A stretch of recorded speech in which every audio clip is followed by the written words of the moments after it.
Bonjour ou bonsoir, selon l'heure à laquelle vous nous regardez. Aujourd'hui, nous vous retrouvons pour décrypter un sujet qui soulève une vraie polémique dans la scène politique au Maroc, ce soutien au prix de la viande au Maroc et de quels chiffres parle-t-on? En effet, les débats sur la politique de soutien au prix de la viande se multiplient. Une lecture attentive des données budgétaires révèle l'ampleur réelle des sacrifices consentis par l'État pour amortir le choc inflationniste. Au cœur du dispositif, une série d'exonérations fiscales et de subventions ciblées à l'importation de bovins et d'ovins, dont la facture cumulée s'élève à 13,3 milliards de dirhams. Oui, 13 milliards de dirhams pour maintenir le marché à flot, sans que l'efficacité de ces mesures ne fasse encore l'objet d'un consensus. Alors de quoi parle-t-on? Première composante de cette dépense, les exonérations appliquées à l'importation de bovins. Depuis le 21 octobre 2022, le Maroc a suspendu le droit d'importation sur 120 000 têtes de bétail, mesure prolongée jusqu'au 31 décembre 2024. Coût estimé pour les caisses publiques, 7,3 milliards de dirhams. À cela s'ajoute la prise en charge par l'État de la TVA sur ces importations entre février 2023 et octobre 2024, soit un coût additionnel de 744 millions de dirhams.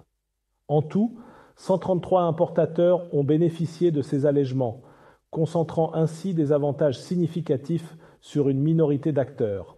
Du côté des ovins, les chiffres interpellent tout autant. Entre février 2023 et octobre 2024, l'exonération du droit d'importation a coûté 3,26 milliards de dirhams, tandis que la suppression de la TVA sur cette même période représente 1,16 milliard de dirhams. Puis, sur la courte période allant du 19 octobre au 31 décembre 2024, une nouvelle vague d'exemptions a été accordée, ajoutant 15,7 millions de dirhams pour les droits d'importation et 1,6 million pour la TVA. Cette fois-ci, 144 importateurs ont été les bénéficiaires directs de ces mesures. Mais c'est à l'occasion de l'Aïd al-Adha 2024 que l'intervention de l'État prend un tournant encore plus symbolique. Pour faire face à la flambée des prix, un soutien forfaitaire de 500 dirhams par tête a été octroyé sur l'importation de 474 312 moutons, mobilisant à elle seule 237 millions de dirhams. Si la mesure a été saluée par certains consommateurs, elle soulève néanmoins des interrogations sur sa soutenabilité à moyen terme. Ces chiffres, extraits d'un document officiel du ministère des Finances, posent une question fondamentale. Cette politique de soutien est-elle équitable, efficiente et durable?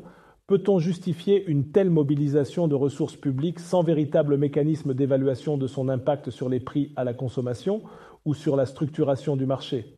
Et surtout, dans un contexte où d'autres secteurs clés, éducation, santé, infrastructures rurales, réclament des financements urgents, ce choix budgétaire reflète-t-il une hiérarchie claire des priorités nationales? Enfin, le profil des bénéficiaires interpelle. Un nombre restreint d'importateurs concentre des avantages massifs dans un cadre où la transparence et la régulation restent floues. Loin d'un appui généralisé au pouvoir d'achat, cette politique risque de cristalliser un sentiment d'injustice économique si elle n'est pas accompagnée de contrôles rigoureux et d'une stratégie claire de rééquilibrage du marché. La question n'est donc pas seulement comptable, elle est éminemment politique et sociale. À quoi devons-nous renoncer collectivement pour garantir un accès abordable à la viande? Et jusqu'où l'État peut-il aller sans compromettre d'autres engagements essentiels? Oui, on peut faire dire aux chiffres ce qu'on veut. Les statisticiens savent comment les présenter pour servir un discours, et les hommes politiques savent en tirer profit. Ce n'est pas nouveau, entre moyennes trompeuses, pourcentages sans base claire ou comparaison choisie, la manipulation douce des données est une arme de communication redoutable, mais parfois la vérité résiste. Elle se glisse, brute et sans phare, dans les documents officiels. Des rapports techniques, des notes confidentielles, des tableaux budgétaires que peu lisent, mais qui disent tout. Ce sont ces chiffres-là qui comptent, ceux qu'on ne voit pas dans les discours, mais qui témoignent silencieusement de la réalité des choix politiques. Il faut saluer ici le courage de certains responsables, y compris au sein de la majorité, qui osent sonner l'alarme. Ils lisent les bonnes colonnes, posent les vraies questions et refusent de se contenter de la façade. Car alerter, c'est déjà commencer à corriger. D'autres, malheureusement, préfèrent encore jouer sur les mots, contourner les chiffres, évoquer des tendances ou des effets conjoncturels pour justifier l'injustifiable. Mais la seule vérité qui vaille, la seule que personne ne peut maquiller, c'est celle que ressent le consommateur marocain chaque jour chez son boucher. Les prix des viandes rouges sont beaucoup trop élevés, et ce, malgré les milliards mobilisés. À un moment donné, ce ne sont plus les chiffres qui parlent, ce sont les porte-monnaies qui crient.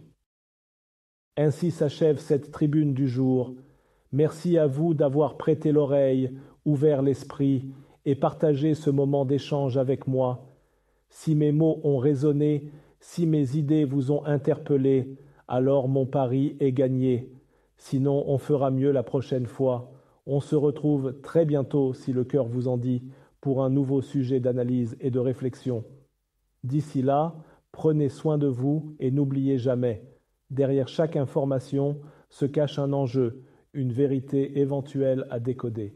C'était votre chroniqueur Adnan Benchakroun, en direct de la rédaction de l'ODJ Média. À très vite.